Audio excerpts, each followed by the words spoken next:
Okay, folks, welcome. Good evening to our members of council, members of staff that have joined us, and also members from the community. Thank you for joining us this evening. It is Monday, July the 18th, 2016. It is on or about 6:30 p.m. in our council chambers at 35 Alice Street. And I would like to, at this time, call this meeting of Brighton Council to order. We would like to, we have received regrets from Councillor Martinello this evening. He is unable to join us. We'll start with item 2.1, moved by Councillor McMurray and seconded by Councillor Tadman. The council approved the agenda for the July 18, 2016 council meeting as presented. Any comment? Seeing none, all in favor? And that's carried. Thank you.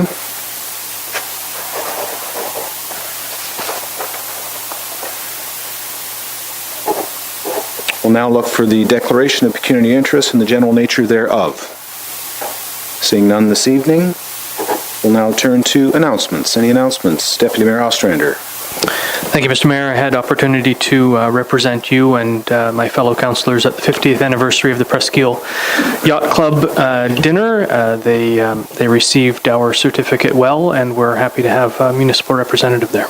Excellent. Thank you so much. And I understand, Councillor Tadman, you were there for a while also. Thank you both for being there. Much appreciated.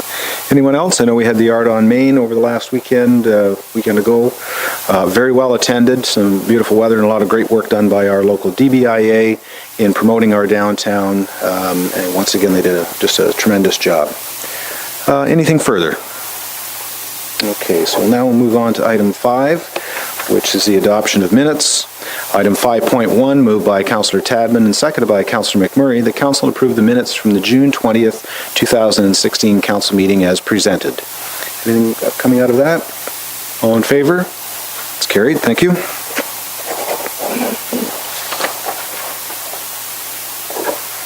We'll move on to 5.2, moved by Councillor McMurray and seconded by Councillor Tadman. The council approved the minutes from the June 20th, 2016 council meeting closed session as presented. Any further comment? All in favor? It's carried. Thank you.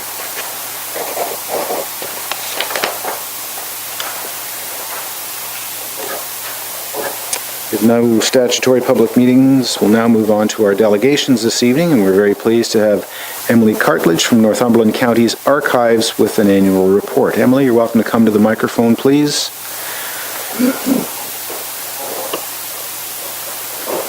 There's a button on the right-hand side of the unit, and once that's pressed in, and then you're all set to go. Good evening and welcome. Thank you. Is that everybody hear me okay? Maybe just draw it in a little bit if you don't mind. Thanks. A little bit better? Okay. Good evening, Your Worship, members of Council and Administration. My name is Emily Cartledge, and I'm the Corporate Records and Archival Services Coordinator for Northumberland County. And I've been invited today to provide an update to Council in regards to the service agreement in the activities of Northumberland County Archive during 2015. The Archives is located at 200 Ontario Street in Cobourg. We have 2 environmentally controlled and secure storage rooms with 1 public research room. We have 1 full-time staff member and 2 seasonal staff with 7 volunteers. We're open year-round from Tuesdays and Wednesdays from 1 to 4:30, and June, July, and August, Monday through Thursday from 1 to 4:30 as well. In 2014, we were designated as Brighton, Municipality of Brighton's official archival repository under the Municipal Act, and it's a 3-year contract which is up for renewal in 2017.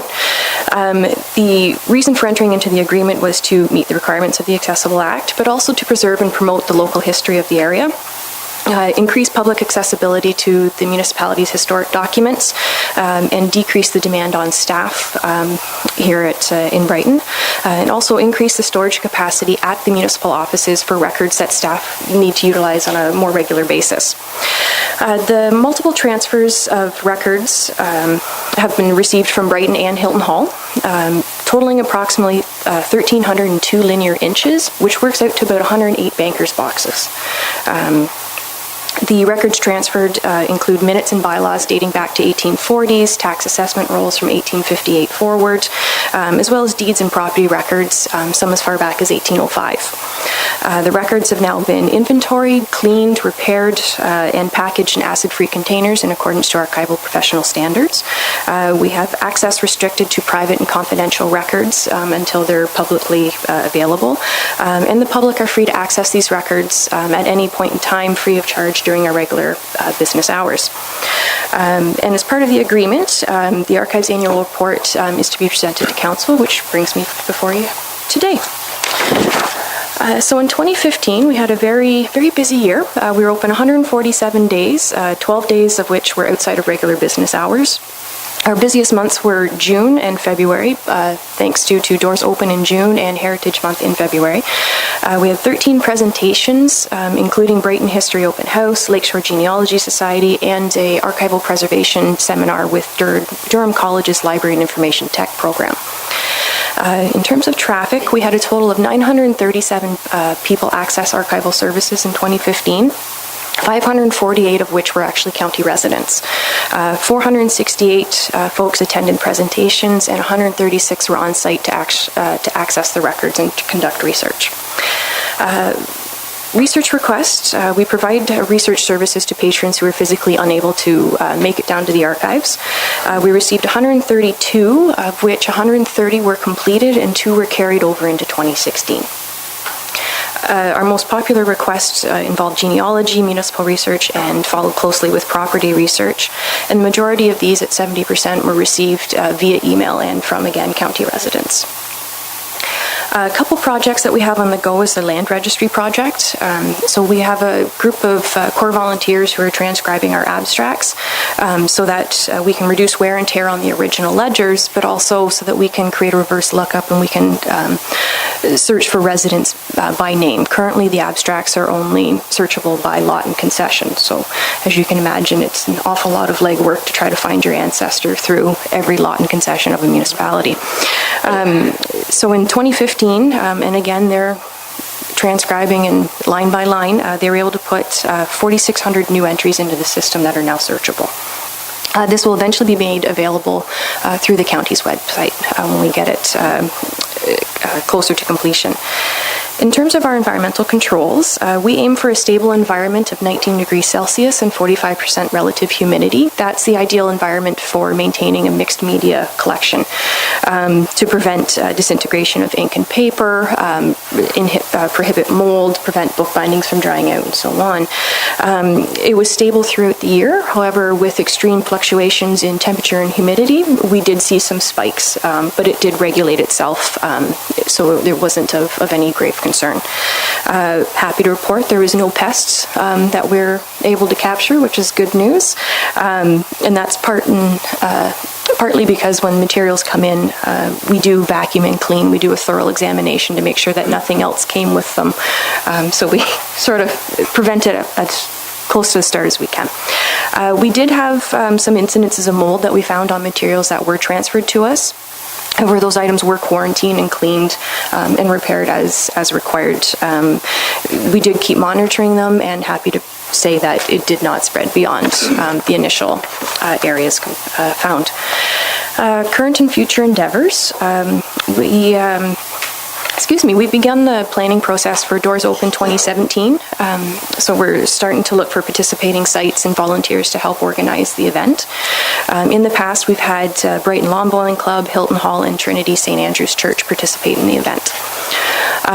We also are currently working on a exhibit with the Art Gallery of Northumberland. They're the ones who are hosting and presenting this, but it's Northumberland Went to War.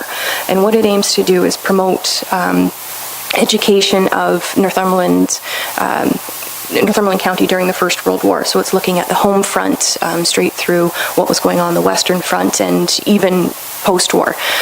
So some of the materials from the archives will be going on display at the Art Gallery of Northumberland in Coburg as part of this exhibit, as well as in a few satellite sites that will be throughout the county to help promote.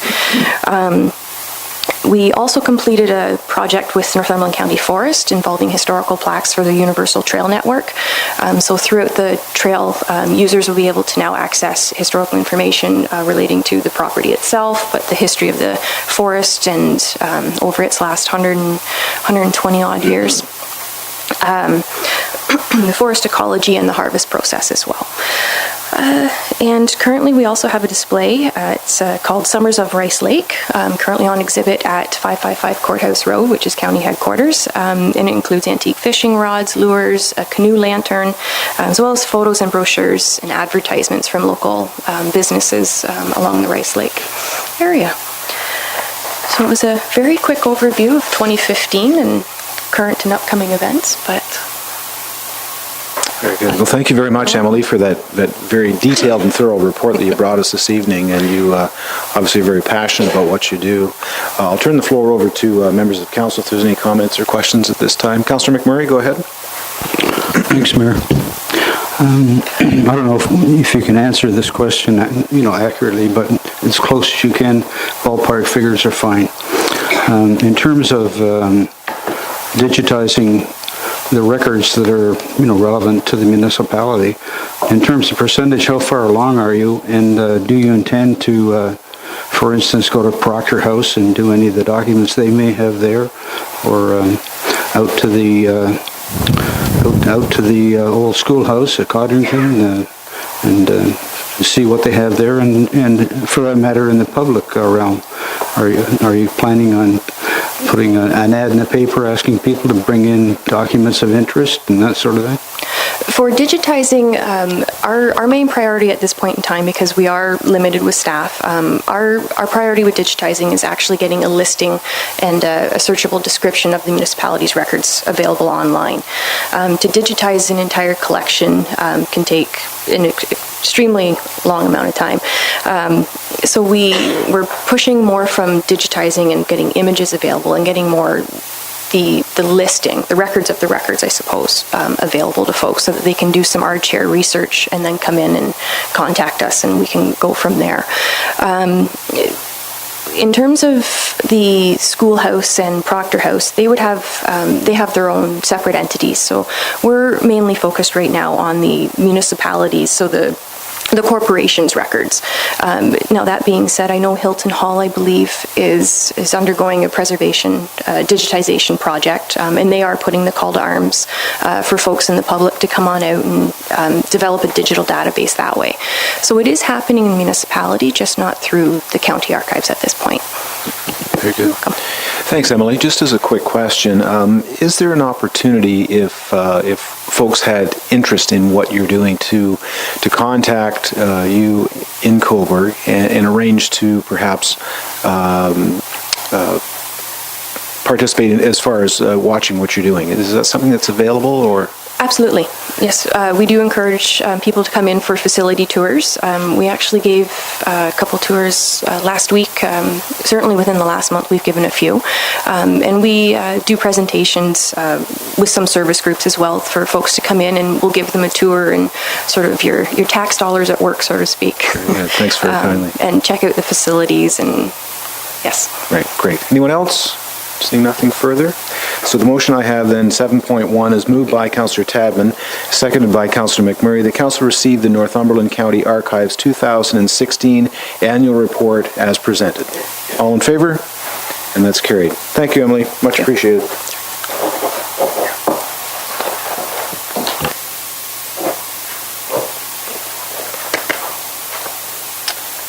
Okay, so now we'll move on to our next allegation this evening, item 7.2, and we have the representatives here from the Grandmothers Advocacy Network about Grand Northumberland. Who's our spokesperson?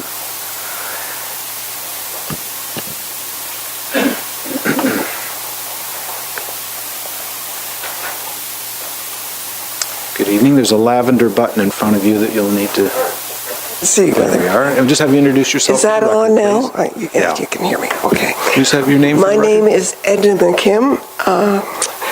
I'm a member of the Grandmothers Advocacy Network, which is a network of volunteers across Canada advocating for the human rights of grandmothers, vulnerable children and youth in the sub-Sahara Africa. I'm here tonight to talk about a United Nations program, and I'll go on and elaborate. It was interesting tonight. I turned on CBC around 6 o'clock on the Power and Politics, and there was the federal minister for status of women, who was being interviewed, and she was being interviewed about programs, initiatives to end gender-based violence. And I thought, how appropriate, because tonight this is what I'm trying to address. And I apologize because I should have addressed you, Your Honor, and members of council before I started. Each year, the United Nations Secretary General Unites to End the Violence Against Women campaign encourages governments to mark the days between November the 25th, which is the International Day for the Elimination of Violence Against Women, to December the 10th, which is the International Human Rights Day.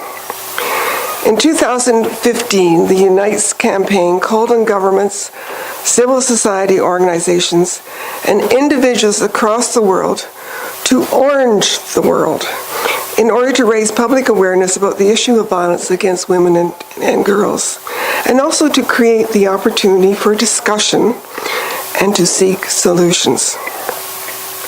Orange spotlights are used to light up historical sites, parliament buildings, community centers in countries such as Pakistan, Cambodia, Africa, Jordan, the Peace Palace at the La Hague in the Netherlands, Brazil, United States, and Canada, just to name a few places. Vancouver, Toronto, Ottawa, Montreal, Halifax, Peterborough, and Oakville are only a few of the Canadian cities that mark this occasion. The United States and Canada have joined together to light up in orange both sides of the Niagara Falls. In 2016, we, Grands, feel that it is important that towns such as Brighton now join the movement. Violence against women and girls does not only happen in foreign countries or in larger Canadian and U.S. cities. We hear about sexual violence in the news. A number of months ago, 3 women were killed by a man in the Ottawa area. It happens in towns such as ours. It does not happen just to other people. It has happened within our families. As a nurse in charge of a provincial program working with families, I had to deal with instances where children were at risk for abuse. Domestic violence was viewed as one of those things that just happened within families in the 40s and 50s. We forget about this because time has changed so much. But it was very difficult for many women and families to go out to work in the 40s and 50s. Daughters were not given the opportunity to go on to post-secondary education. It was viewed that their role was to get married and raise a family and continue this on. Why am I saying this? Well, unfortunately, some of the attitudes and learned behavior prevalent during that time now are affecting the elderly and the caregivers of the elderly. Certain laws, instead of protecting the elderly, actually encourage abuse. There is much that governments, organizations, and individuals can do to make things better when once aware of the problems. The Orange Campaign will open the way to dialogue and I hope to solutions. Therefore, I'm asking you, as members of the Town Council of Brighton, to give us permission to light up the Town Council building and the community center on one or more days during the 6 days from November the 25th to December the 10th. I'm hoping that when November 16th comes about, the Council will make a statement supporting the Orange Campaign. We would also like to place orange ribbons on appropriate posts around town, similar to the Purple Ribbon campaign symbolizing violence against children.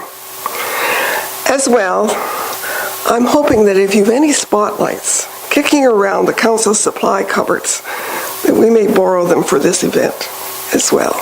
Thank you. Any questions? Well, thank you very much. Any comments or questions coming forward? Councillor McMurray, please. Thanks, Mayor. I appreciate hearing from you, and I think I listened to the same newscast that you did. And this particular one was about a young woman in Pakistan that had the audacity to speak up for herself and was murdered by her own brother. And I was appalled. I was really appalled. I could not believe that something like this would happen in this day and age, but apparently we have a long, long way to go as people and men and society. And I would support you 100%. Thank you. That was another program, but I saw that as well. And I think once we make people aware that the problems exist, not only all over the world, but in Canada too. And it's a simple thing to do, but it is being done. Yeah. Councillor McMurray, go Quick ahead. follow-up. What's even more appalling is that the person that did this will probably go unpunished, because in Pakistan, if the family forgives the person that committed the crime, the odds are he won't serve any time whatsoever, and that's a terrible crime. Any other comments coming forward? Deputy Mayor Ostrander, go ahead. Thank you, Mr. Mayor. How do we make sure this cause gets advanced so that it doesn't fall off the docket? Okay, so the motion that I have, 7.2, has been moved by Councillor Vink, seconded by Councillor McMurray. The council receives the information from representatives from Grand Northumberland about their advocacy work. We'll look to the mover and seconder. Some suggestions to modify this for us? I would simply, perhaps we could just refer it to staff, and then they could bring it back at the appropriate time for us to, some of this stuff can just be done by staff, it's operational, but certainly any declarations or what have you should come back to council in the early fall. Right. And our mover's fine with that? And our seconder? Thank you.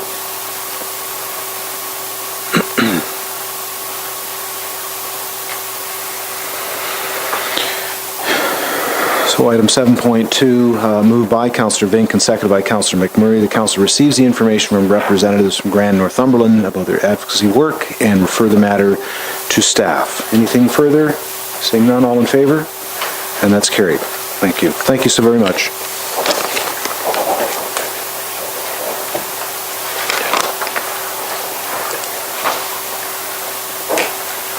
Okay, folks, we'll now move on to our third delegation for this evening, and we have residents here from Pinnacle Street, and we'd welcome you to the microphone, whoever is your representative.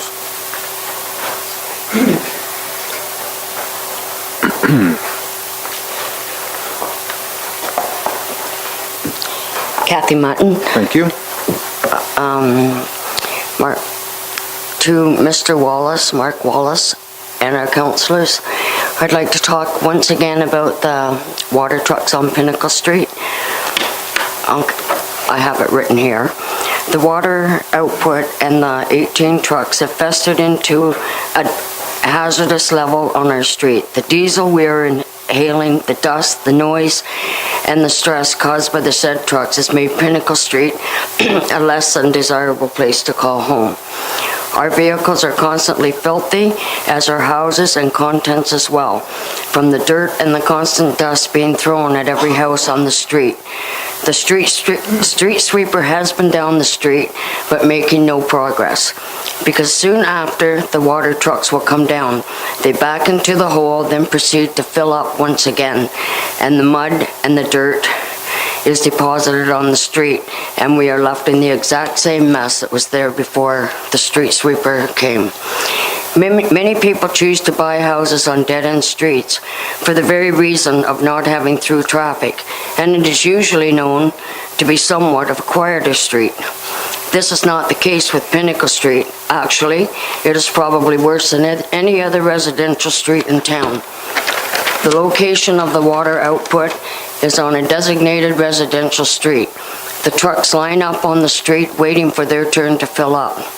Because this is a dead-end street, all of the trucks must make a U-turn, and dust is just created and backs right up to every house. We have pictures on a cell phone for council to see, and believe me, it is not pretty. One of the councillors who was campaigning said we should ask council to put coverings on the walls over at the Parks and Rec's yard. We stated that was not a concern of ours. We bought there, we knew what that was like. What our concern was the industrial water trucks filling there. He said, you have a legitimate complaint. And the said councillor was Mr. Stephen Baker. We elected this council to work on our behalf, for the taxpayers, and not just the companies making money from this venture. Making money No, while they are making money off this, we are spending more to keep our vehicles, drapes, and houses clean. A must on a nice day is to keep our windows closed. We should not have to endure this. You have to admit it is not fair. A safety concern. It is of great concern for residents and pedestrians alike. Young children are at risk. Children rollerblading, people walking, and seniors can't easily or quickly move out of the way. There was a lady walking her dog just the other night. A water truck came. She had nowhere to go except on our lawn. I guess this is where she felt safe. The street condition is terrible. The asphalt, which is left of it, on the east side of the street is crumbling, and the whole street in general is becoming a concern for all. Before council makes any final decision, please keep in mind how would any one of you like to put up with this constant disruption in your life? A place you should be able to call home. We ask that you, as our elected council members and mayor,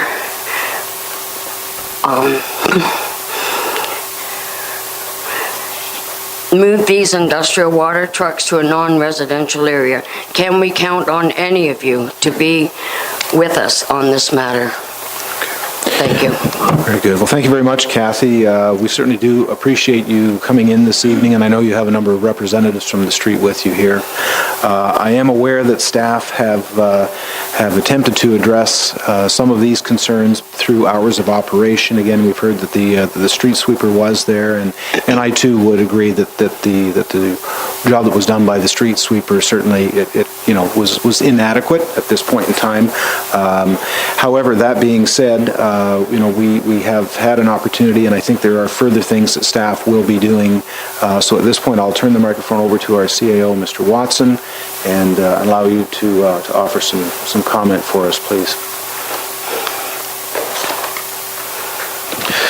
Your Worship, we acknowledge your issues, and to deal with it in the short term, Lucas and I looked at some equipment there where we can limit the hours that people can get the water.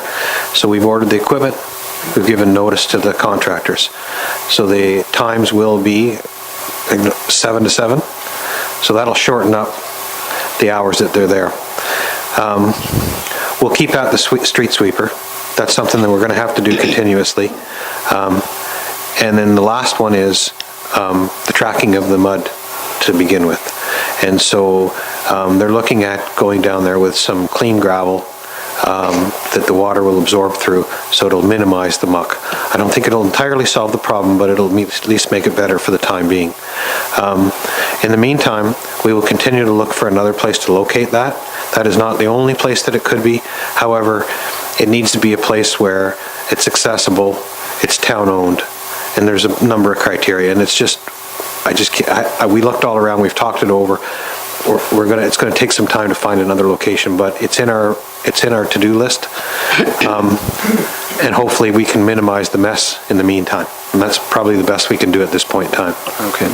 So Kathy, what I'm hearing, thank you very much, CAO Watson. So what I'm hearing this evening is that staff, again, just to reiterate, are going to limit the hours of operation, ensure that the street is kept clean to the best of our ability, and certainly the gravel will be coming for the interim in order to limit any material being brought back onto the road.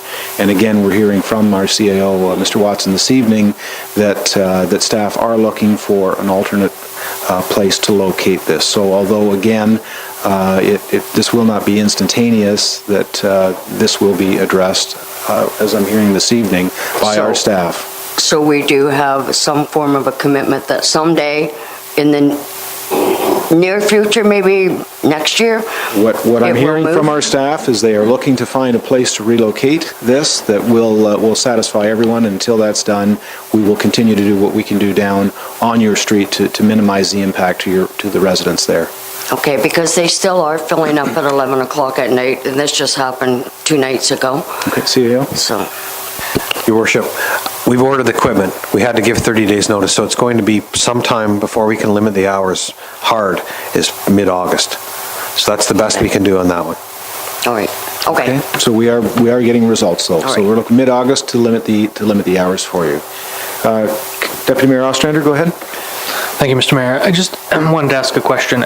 I remember when the bulk water was moved Yes. to this location, and it was around 06, 07, somewhere around there, as I recall.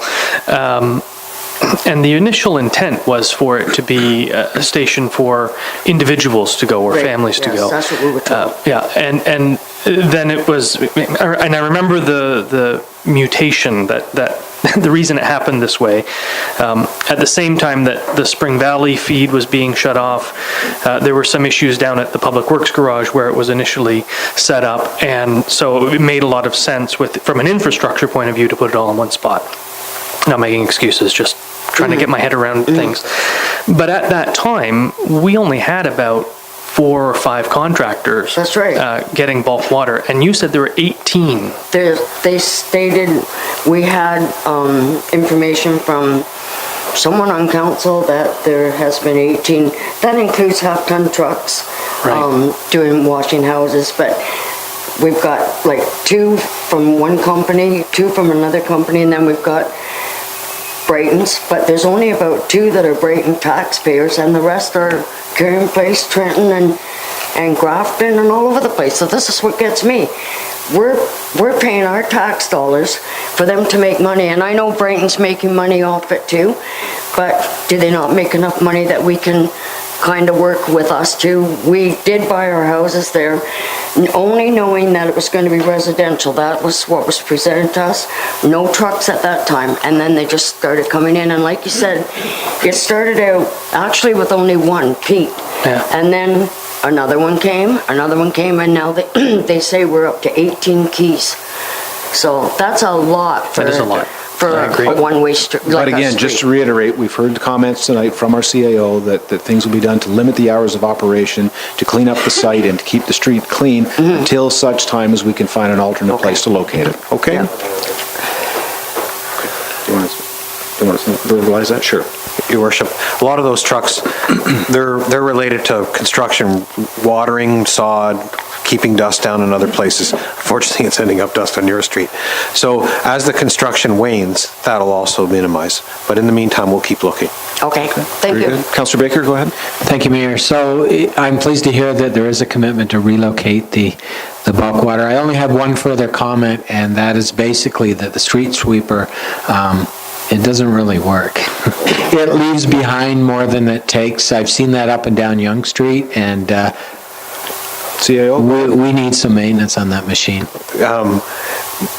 We ran out of brushes this week, so they're on order. And so the bristles were very, very short. It doesn't work worth a darn when it's... Yeah.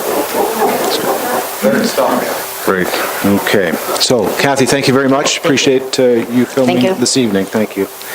So our motion then is item 7.3, moved by Councillor McMurray, seconded by Councillor Vink. The council receives the information from the Pinnacle Street residents regarding water trucks on the street. Seeing nothing further, all in favor?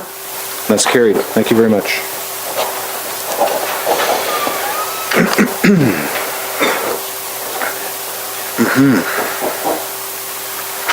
Okay, we'll now move on to item 8, which is our citizens' comment, and we'd like to ask Mr. Dave Cutler to come forward, please.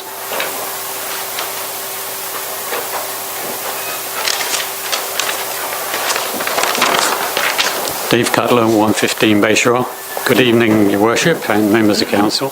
I just want to make a few comments on I'm not quite sure how to pronounce this, but Pesci report, is it? Correct. Item 9.1 on your agenda. As a Brighton taxpayer, I would like to offer my congratulations to both council and staff for participating in this study with openness and candour, and that's a direct quote from your report, and to wish you success in moving forward with corrective measures. Along those lines, I hadn't thought of this before, but I noticed that in the agenda, the recommended motion is to accept the report. I trust that you're going to do a little more than just accept the report. Thank you. I also want to say that I admire the courage shown by staff members in raising the issues that prompted the study. And that's shown by council in commissioning an independent study and releasing the report in open session. And just one other comment, as you move forward with the actions to remediate the issues outlined in the report, I would ask you to also consider that those same issues have impacted Brighton's volunteer community. Historically, volunteer groups and individuals have enjoyed a productive and cooperative relationship with council in the areas of community development and promotion. Hopefully, that relationship can be restored in the near future, along the same lines that you're going to do some remediation work on the relationship with council and staff. So thank you very much for listening. Very good. Well, thank you, David, for your very positive comments this evening. We appreciate it. Thank you very much. Our next item under citizens' comment, we'll ask for Mr. Mike Martell to come forward, please.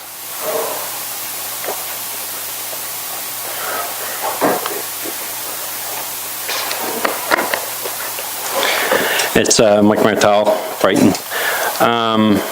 I'm just here to say how disappointed I am in our municipality, and I've been trying for a long time now to restrict access to the public from going into a constructed wetland, which is a commercial municipal work site. There's no safety measures in place, as I stated before. There's no members of staff on duty at the time.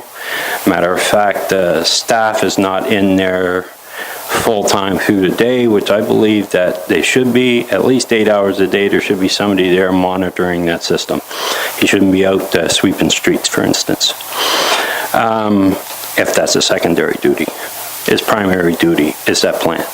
And I just believe that you would not expect your municipal worker to go into that site without proper safety gear on.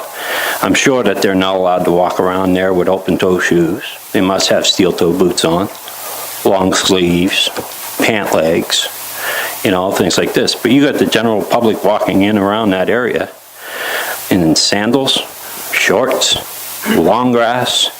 There's more snapping turtles in there than you can shake a stick at. Actually, there's an infestation of them right now. The guy at 1 Harbor Street will tell you that he's being invaded with them. He keeps shoveling them over. He's not going to complain too much because he has a beautiful piece of property. He doesn't want to see anything else happen to it. And so this is what I'm trying to do.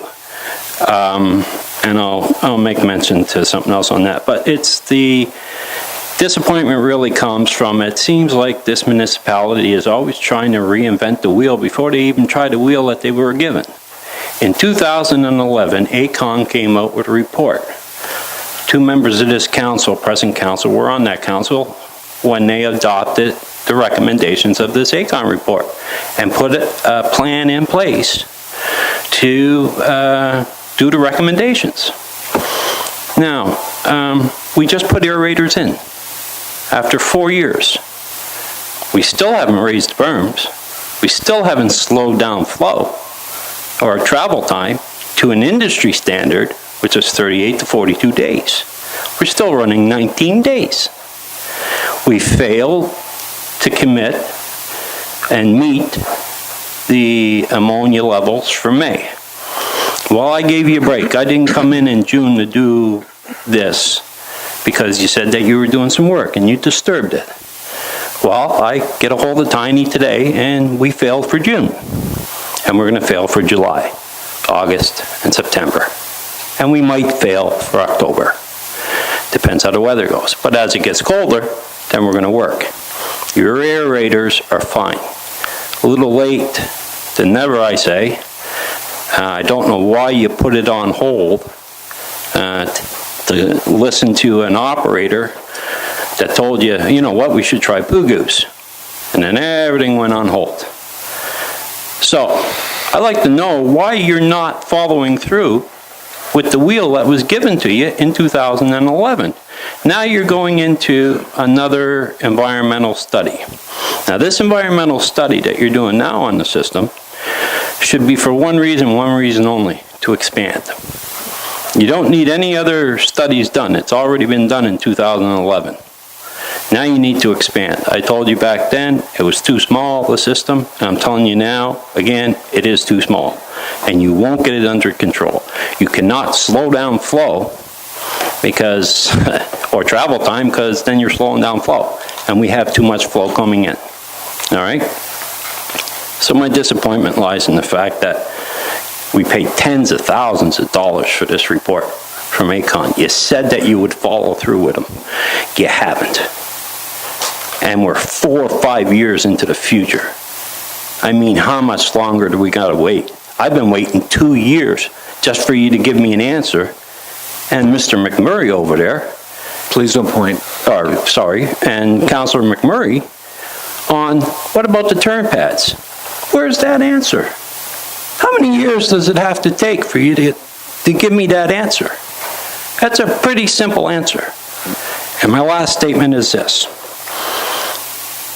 To lower the concern that the CAO may have on the road between the lagoon and the wetland being a municipal work site is hilarious. It's a provincial highway.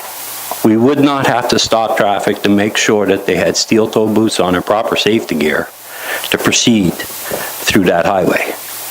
But we should ensure that people going through that wetland, especially in that tall grass where you got everything living in there, and a turtle is a reptile, likes to come up and sun itself, and they look like a lump of grass. I don't know if you've seen what they look like now. And if you ever seen the result of a bite from a snapping turtle, you'd be in there closing it down. You gotta stop letting the general public walk around a commercial, municipal work site without proper safety gear on or proper supervision. This is just ludicrous. You know, say you got all the insurance you want. I don't care. But the point is that you're putting people's health and safety in jeopardy. And we should always err on the side of caution. Always. Very good. Thank you, Mike. That's it.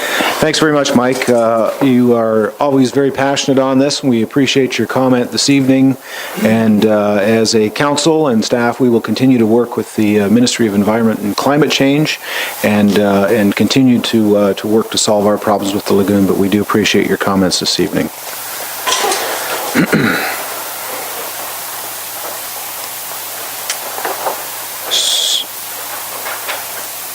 So our final citizens' comment this evening, we'll ask Mr. David Green to come forward, please, regarding the sidewalk on Harbour Street.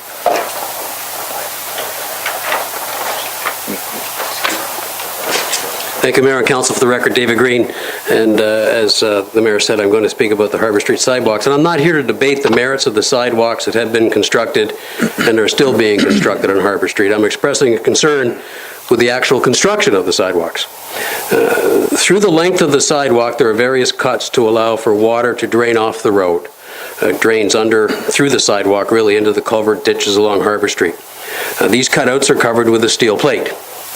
The steel plates in the areas that have experienced a winter are now rusting, and the rust is leaching onto and staining the concrete sidewalk. Given that these sidewalks are not even a year old yet, I'm sure that this type of steel plate is not the right answer.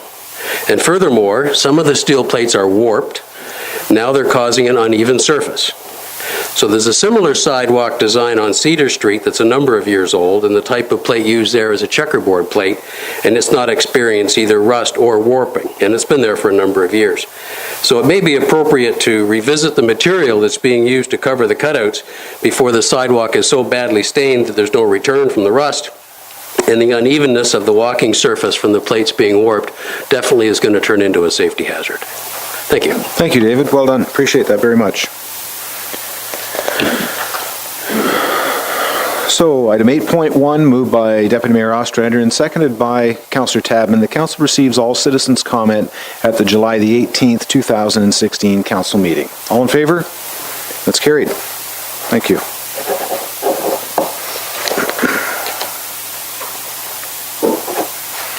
Folks, we'll now move on to our staff reports. Move on to item 9.1. I see that Mr. McArdle has arrived, and I would ask you, sir, to come forward to the microphone, please.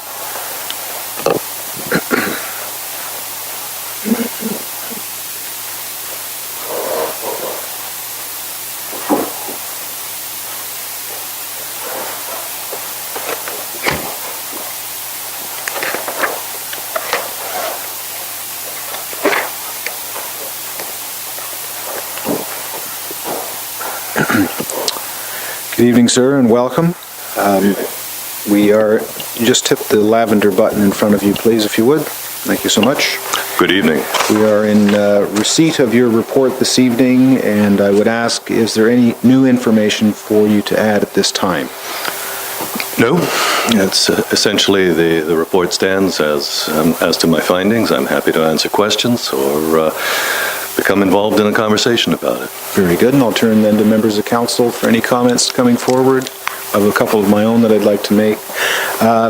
As we'd heard earlier this evening, actually through Mr. Cutler, I would also agree that I believe that this report is good news for this council and for the municipality, in the sense that very pleased to see that our staff were comfortable enough to come forward and to bring this information to our council.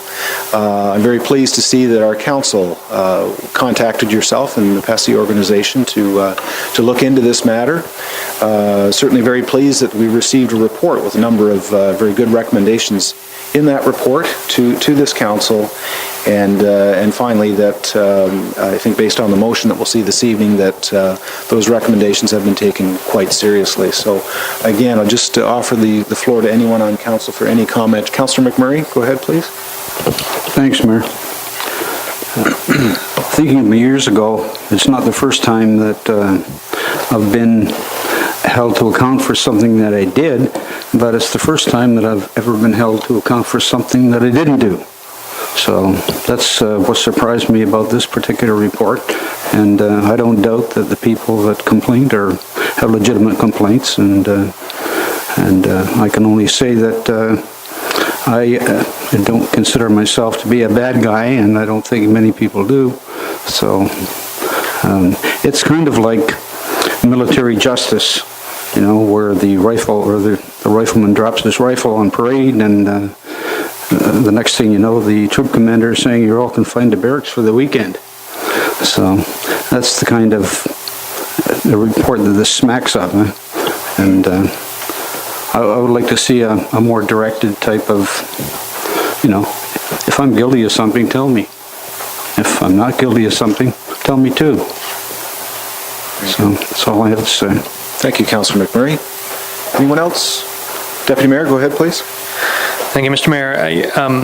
I note that in this, I think it's this month's Municipal World, or perhaps it's last month's Municipal World, or I actually could go back as far as May, because I'm a little behind in my reading of Municipal World, but one of the articles speaks about staff and council relations, as they often do. There's often an article about staff-council relations in there, but the most recent one I read was that we seem to be living in an era where staff are being thrown under the bus by members of council and the public, and vice versa. And as I read this report, that seems to have happened here in Brighton as well, and maybe has been happening for some time.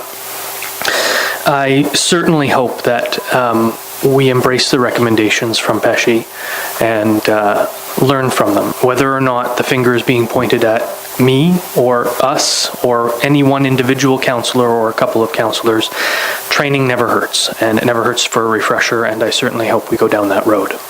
Very good. And very true. I mean, and back to your point, Councillor McMurray, the comments were brought forward in a very general sense, citing council. We are all part of council, and collectively we move forward with that. Councillor Bink, I think I saw your hand. Yeah, I just wanted to say also that, you know, I agree with the report, and I look forward to us, you know, maybe making some changes in how we do things and moving forward with this. Very good. So unless there's anything further, I'll just read the motion that I have and then perhaps turn the floor. I think our CEO wants to make a couple of comments, but the motion that I have, 9.1, is moved by myself, Mayor Wallace, seconded by our Deputy Mayor Ostrander. The Council received the report, a report on the relationship between Council and staff in the municipality of Brighton from Ian McCardle of PESI and Associates, and further directs staff to arrange for training for all members of Council to fulfill the recommendations. CAO, wish to make any comments at all? We'll need the microphone there. I can talk loud. Thank you. Ian and I spoke quite a bit about the report, and I've also contacted John Ewart, who is a municipal expert out of Peterborough, to talk about future course of action. it has come to my attention that that through staff and through some of the council that I think we've begun to turn the corner already. There's been an improvement in the relationship, I think, in the last probably 3 or 4 months. And I think we need to build on that momentum and keep moving forward. And I really look forward to doing it. And I hope that everybody participates fully and we come out of the other end better off. Very good. Thank you. Deputy Mayor, go ahead, please. Thank you, Mr. Mayor. I would echo the sentiment that I hope everyone participates fully. And I think it's unfortunate we don't have a full complement of council here tonight. Right. Nonetheless, so that being said, seeing nothing further then, all in favor? And it is carried. Thank you very much. Ian, do you have any just closing comment that you wish to make at this time? Well, I would echo yes. It's the problem of having a loud voice. You don't realize you need a microphone.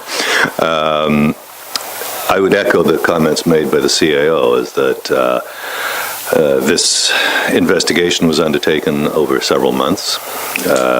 Some time has elapsed. I've observed the corporation at work, and as I say at the top of the last page, we need to remediate a situation. In my opinion, it is not irredeemable.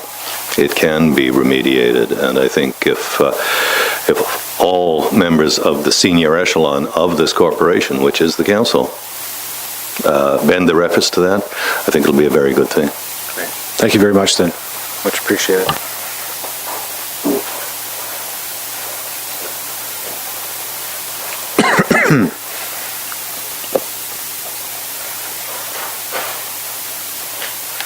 So we'll move on to our next item, which is 9.2, and we have a report on the new walking trail from our CAO, Mr. Watson.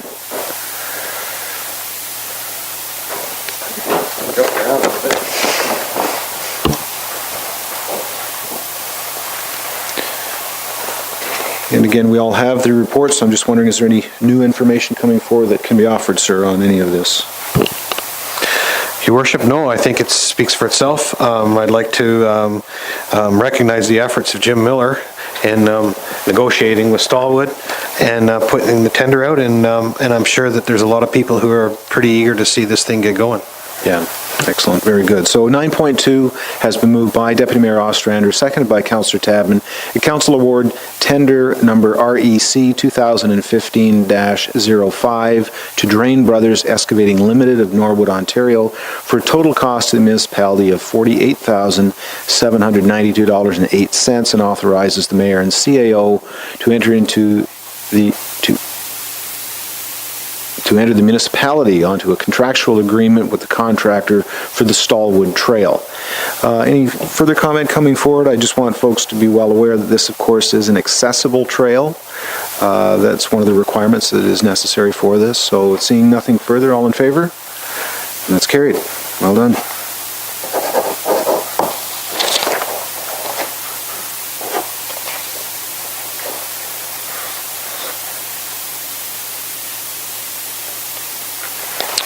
And 9.3 is our bylaw, so moved by Councillor Vink and seconded by Councillor Tabman, that Council accepts the agreement and authorizes the Mayor and Clerk to enter into an agreement with Stallwood Homes and sign the bylaw for the lease of the property. Any comment? All in favor? And that too is carried. Thank you.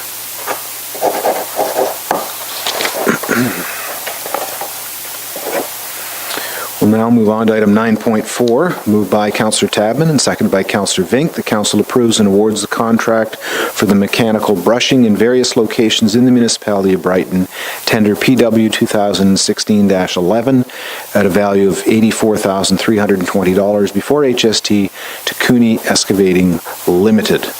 Again, through our budget discussions, we recognize the need to do a number of areas within the municipality that where some of the work was falling behind, so it's good to see that this is moving ahead. Any comment from anyone at all? Seeing none, Councillor Baker, go ahead, please. Thank you, Mayor. Just one comment. There seems to be quite a discrepancy between the two quotes. Is there any comment on that? Why there was such a difference in the Lucas, two anything responses? you have to offer? No, there was nothing. I contacted the lowest bidder to make sure he was aware of his price. He said, yep, those are his unit prices. And for the highest bidder, I believe this is one of the first projects. They asked a lot of questions, so I'm not sure if they were aware of what was the project entailed, but I believe that the lowest bidder will be able to perform all the duties within that tender. Seeing nothing further, all in favor? That's carried. Thank you.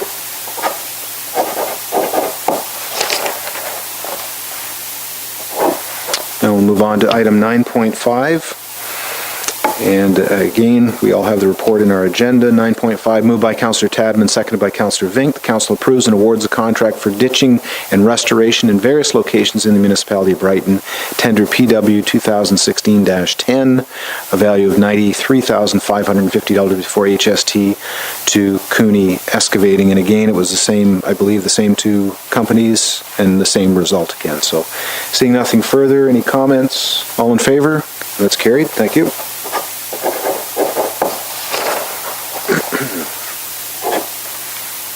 Move on to item 9.6, moved by Councillor Vink, seconded by Councillor Tadman. The council approves and awards item 5 for the tender number 16-27 to install guardrail in various locations within the counties at a value of $23,517.67 before HST to 354119 Ontario Limited, McIver Enterprises. Comments there?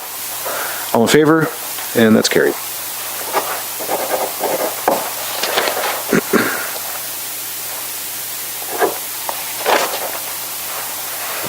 On to item 9.7, moved by Councillor Vink and seconded by Councillor Tadman.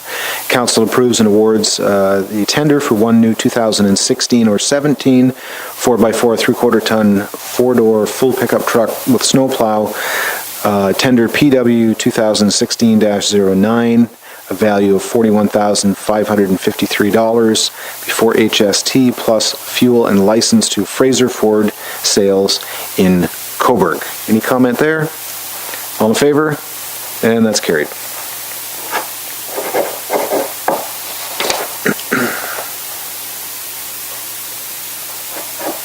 And item 9.8, I'll turn the floor back over to our CAO if there's any comments or questions coming forward from this.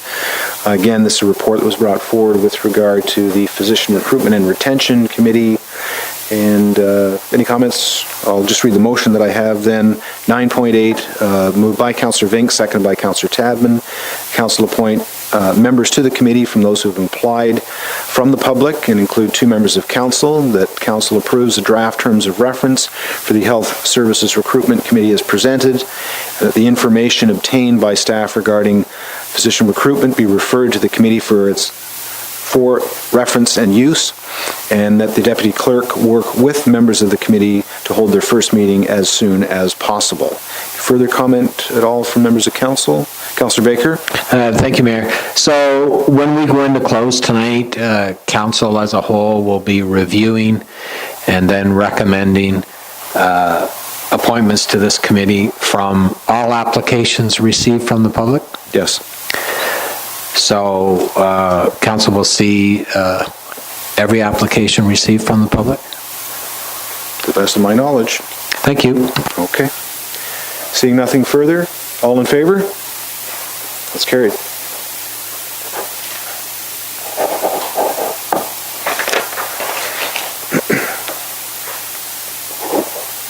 We'll now move on to item 10, which is the council direction and follow-up list. Any comments or questions coming out of that list? Deputy Mayor, go ahead, please.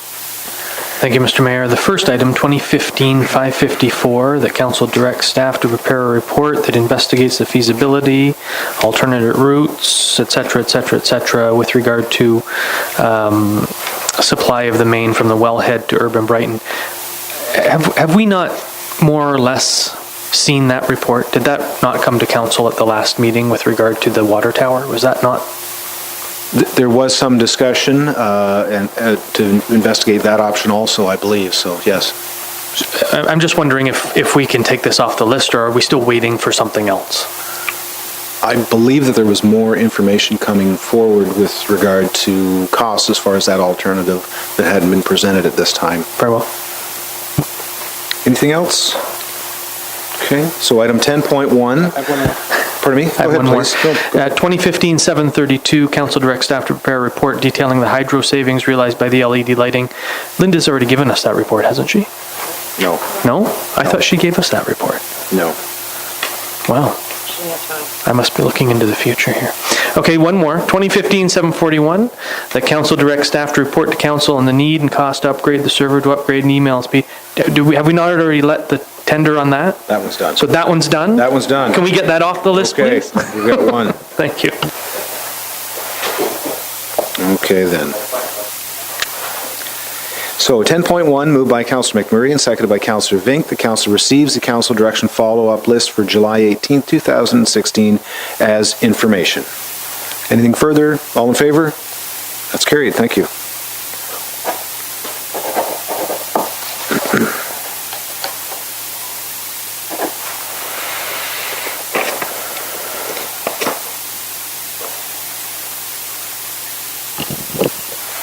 We have one notice of motion this evening, moved by myself, Mayor Wallace, and seconded by Councillor Tadman. And whereas the Presqu'île Property Association has raised concerns with respect to the posted speed on Bayshore Road, specifically between the Calves Pasture Bridge and the Presqu'île Lighthouse area, and whereas Council recognizes the Presqu'île Property Association concern from a public health and safety aspect, therefore be resolved that Council request a staff report on reducing the speed on Bayshore Road between Calves Pasture Bridge and the Presqu'île Lighthouse from 50 kilometers to 30 kilometers.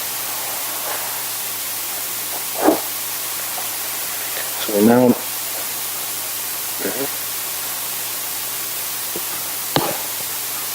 Go ahead. Mayor, before we bring this up at the next time, I think there was only one calf in the pasture, not calves. So could we check that out? Yes, we'll get a reading on that.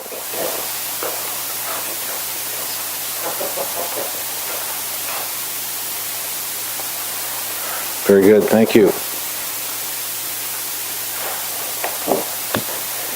We'll move on to item 12, which I'm not seeing a motion for. Okay, so our unfinished business on item 12, I'll turn the floor over to our CAO, please, if I could. Your Worship, just to bring council up to date, we finally received information from CN, I think today, Lucas. So we'll be able to move forward with bringing you up to date on what all the costs are related to that crossing moving forward, so that we can make an informed decision as to how we're going to move forward. That should be next council meeting. The next council meeting, and then that will also, I should ask, will that also then necessitate a public meeting? Will there be an opportunity for the public to come back and give us their comments? Your Worship, if indeed we are going to close that crossing, it will involve a road closing. And in order to close the road, there is a public process that will solicit comments from all the neighbors and the town at large. Very good, thank you.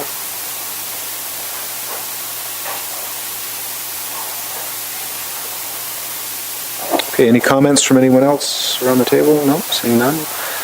I don't believe we require a motion there, so we'll move forward to item 13, which are our bylaws this evening.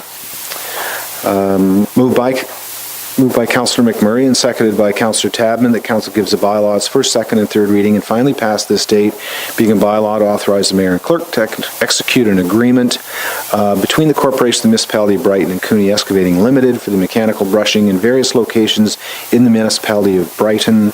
Our tender PW 2016-11. All in favor? And that is carried. Thank you.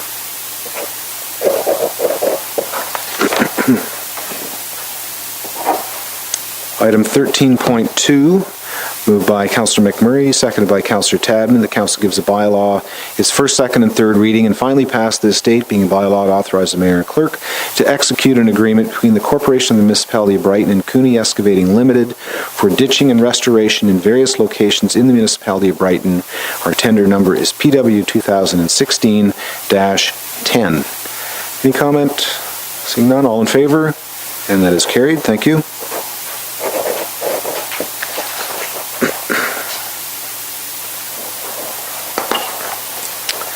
Now move on to 13.3, moved by Councillor McMurray and seconded by Councillor Tabman, that council gives a bylaw its first, second, and third reading and finally pass this date, being a bylaw to authorize the mayor and clerk to execute an agreement between the corporation of the municipality of Brighton and Drain Brothers Excavating Limited for the construction of a fully accessible walking trail along Butler Creek between Main and Monk Streets. Anything further? Seeing none, all in favor? That's carried. Thank you.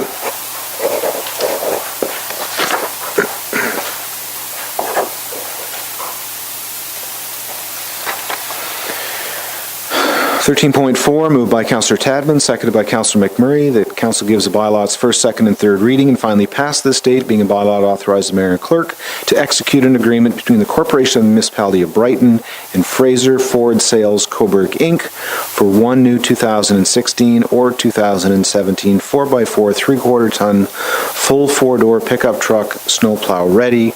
Our tender number is PW 2016-09. All in favor? And that's carried. Thank you.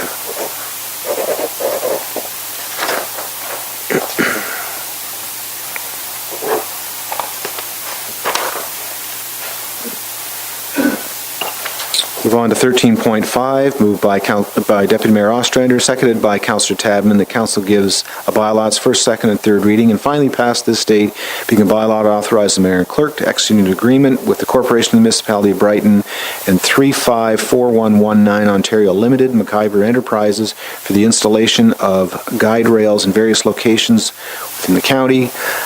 Tender number 2016-27. Item 5. Just for clarification, it says county on here because this is being done throughout Northumberland County. That is not a typo. We are just doing our costings on a county level. So seeing nothing from anyone at all in favor? Then that's carried. Thank you.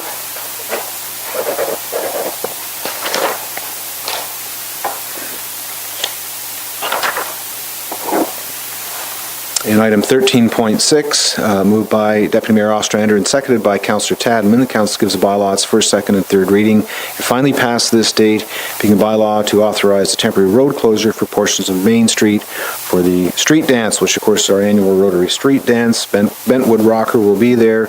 Usually a great night had by all, so make sure you come out and have some fun. Any comments? All in favor? And that's carried.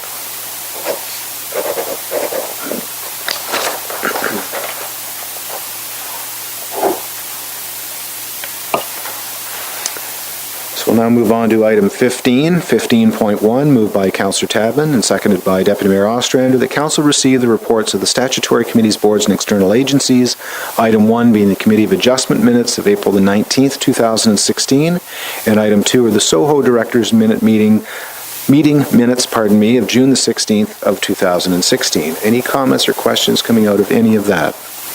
Deputy Mayor Ostrander, go ahead. Thank you, Mr. Mayor. I'm just reading the minutes of the Committee of Adjustment meeting where the chair notes that a show of hands are only required and no resolutions are required. I wonder if staff have any comment on that. Deputy Clerk, if you wish, please. That was definitely the position of the chair of that committee, but it's been corrected, and there are resolutions and votes are taken in the usual manner. Thank you. It's a misunderstanding on his part. Very good. Will further minutes that come forward recognize that? Yes. Thank you very much. Very good. Seeing nothing further, then, all in favor? It's carried.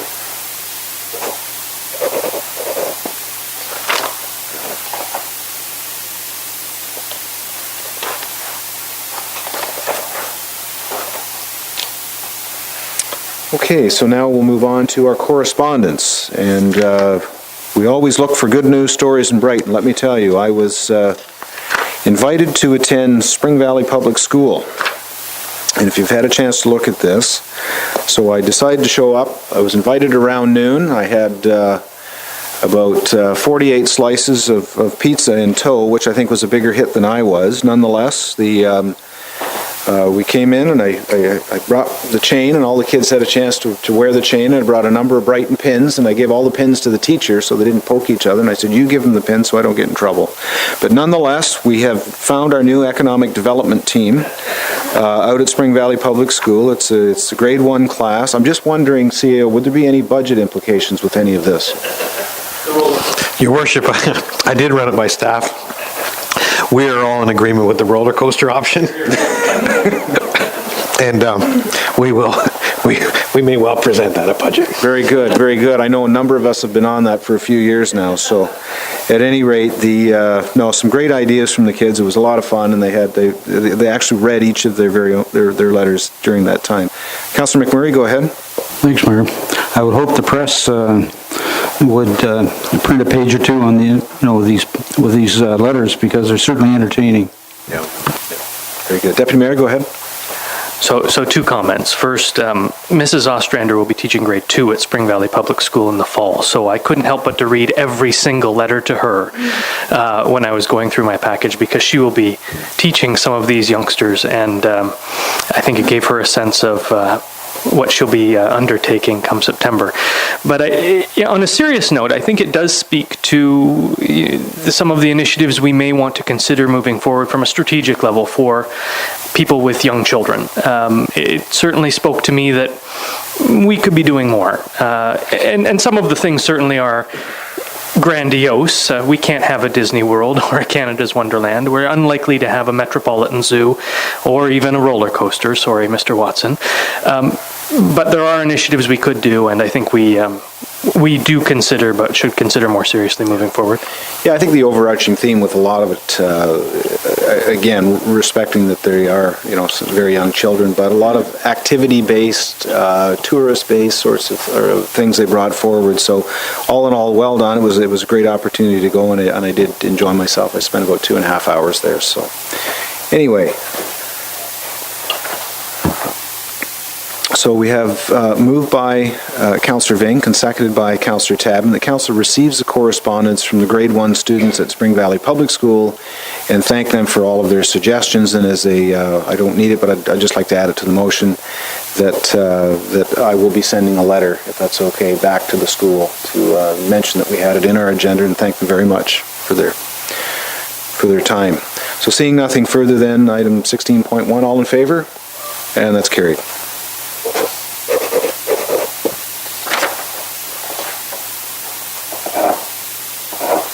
FYI correspondence, there's nothing this evening. We'll now turn ourselves over to question period. Members of the public are welcome to come forward to the microphone, identify yourself please by name, and ask a question that is of an item that was on our agenda this evening. No one at this time? Yes, sir, you're welcome to come forward, please. Yeah.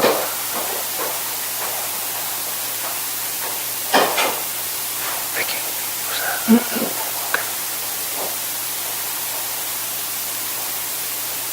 And there's just a lavender button in front of you there that should turn that on. Hear me okay? Yes, your name please? Douglas Freeland. I live on 32 Applewood, or Stephen Street and Applewood, and on the corner. We've had a discussion amongst our neighbors and the taxpayers ourselves, and I understand I have sent a note to you, Mr. Wallace, and I think I've copied all the councillors, and it has to do with regarding the removal of the gate that goes from the corner of lower end of Applewood going into the industrial park. And I feel there's concerns on that, mainly because at one time this was strictly a residential area.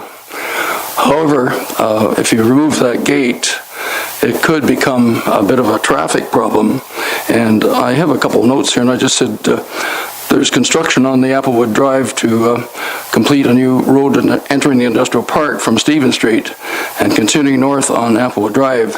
Now, we're strictly a residential area, and part of Applewood is also, and we have concerns as to the decision by the township to have the original gate removed on a permanent basis.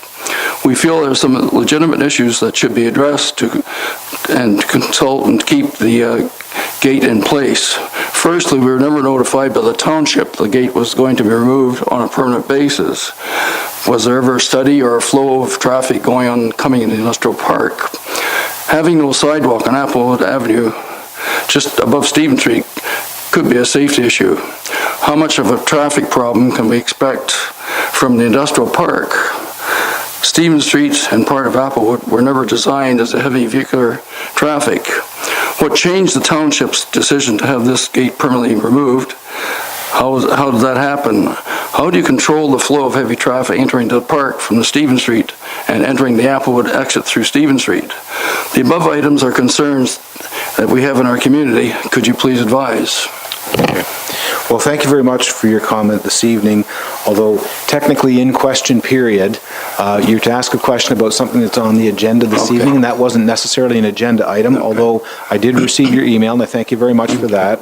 And I believe that what we will look for, if I could just ask the CAO that we would have some sort of a brief report come to our August meeting with maybe addressing some of these concerns. Is that something we can look forward to? I think, do we want a motion on that, or we'll just, I think it's not really on our agenda,